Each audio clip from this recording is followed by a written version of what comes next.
Colombo royal கல்லூரியில் எனக்கு கற்பித்த ஆசிரியரைப் போல ஒரு ஆசிரியர் எதிர்க்கட்சி தலைவர் சஜித் பிரேமதாசவிற்கு கிடைக்கவில்லை என்பதாலேயே அவர் நாட்டை பொறுப்பேற்காமல் ஓடியதாக ஜனாதிபதி ரணில் விக்ரமசிங்க தெரிவித்துள்ளார். மட்டக்களப்பில் இடம்பெற்ற ஜனாதிபதி ரணில் விக்ரமசிங்கவின் பிரச்சார கூட்டத்தில் மேடையேறிய அவருக்கு கற்பித்த ஆசிரியர் வி சிவலிங்கம் தொடர்பில் உரையாற்றும் போதே ஜனாதிபதி இவ்வாறு குறிப்பிட்டுள்ளார். இது தொடர்பில் அவர் மேலும் கூறுகையில், வி சிவலிங்கம் ஆசிரியரிடம் நாம் கொழும்பு ரோயல் கல்லூரியில் 1961 மற்றும் 1962 ஆண்டுகளில் கல்வி பயின்றோம். அவரிடமே பிரதமர் தினேஷ் குணவர்த்தனவும் கல்வி பயின்றார். எனவே இந்த நாட்டை கட்டியெழுப்பிய பெருமையை நாம் ஆசிரியர் சிவலிங்கத்திற்கும் அளிக்க வேண்டும். முன்னாள் சபாநாயகர் அனுர பண்டாரநாயக்க மற்றும் முன்னாள் அமைச்சர் மலிக் சமர விக்ரம ஆகியோரிற்கும் அவர் கற்பித்துள்ளார். அந்த காலத்தில் எங்களுக்கு ஏதென்ஸ் நகரத்தில் 2500 வருடங்களுக்கு முன்பாக இளைஞர்கள் செய்த போராட்டம் தொடர்பாக கற்பிக்கப்பட்டது.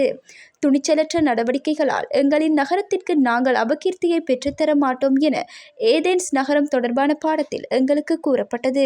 இந்த கற்பித்தல் இருந்ததால் தான் 2022 ஆண்டு நாடு பொருளாதார வீழ்ச்சியை சந்தித்த போது நாட்டை நான் பொறுப்படுத்தேன். எனது ஆசானை போல ஒருவர் சஜித்திற்கு கிடைக்காததால் அவர் ஓடி ஒளிந்தார் என குறிப்பிட்டுள்ளார். இந்தியா மற்றும் சீனாவின் போர்க்கப்பல்கள் இலங்கைக்கு வந்துள்ளன.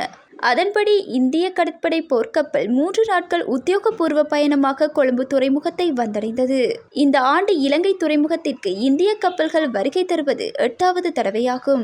163 மீட்டர் நீளம் கொண்ட இக்கப்பலில் 410 ஊழியர்கள் வரை பணியாற்றுகின்றனர். இலங்கையில் 3 நாட்கள் தங்கியிருக்கும் ஊழியர்கள் இலங்கை கடற்படையுடன் சேர்ந்து யோகா பயிற்சிகளை மேற்கொள்ளுதல், கடற்கரையை சுத்தப்படுத்துதல் போன்ற பணிகளில் ஈடுபட உள்ளனர். அதேவேளை முன்னதாக சீன கடற்படையின் 3 போர்க்கப்பல்களும் கொழும்பு துறைமுகத்தை வந்தடைந்த நிலையில் அவை அங்கு நங்கூரமிடப்பட்டுள்ளதாக இலங்கை கடற்படையினர் தெரிவித்துள்ளனர்.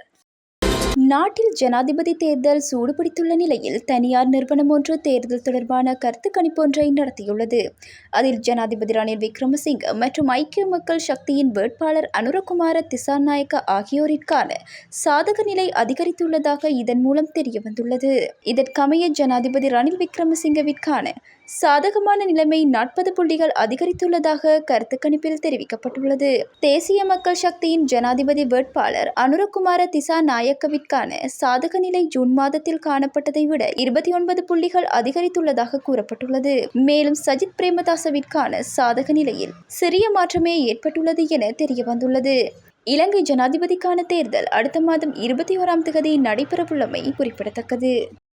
ஹொரணை பிரதேசத்தில் 3 பிள்ளைகளின் தாயொருவர் கொடூரமாக கொலை செய்யப்பட்டுள்ளார். பிரதீபிகா குமாரி என்ற 36 வயதுடைய பெண்ணொருவரே இவ்வாறு கொலை செய்யப்பட்டுள்ளார். 2 குடும்பங்களுக்கு இடையில் ஏற்பட்ட முருகல் நிலைமை காரணமாக இந்த கொலை சம்பவம் இடம்பெற்றதாக போலீசார் தெரிவித்துள்ளனர். அயல் வீட்டிலுள்ள நபர் ஒருவர் தனது சகோதரனுடன் பிரதீபிகாவை சந்திப்பதற்காக கத்தியுடன் சென்றுள்ளார்.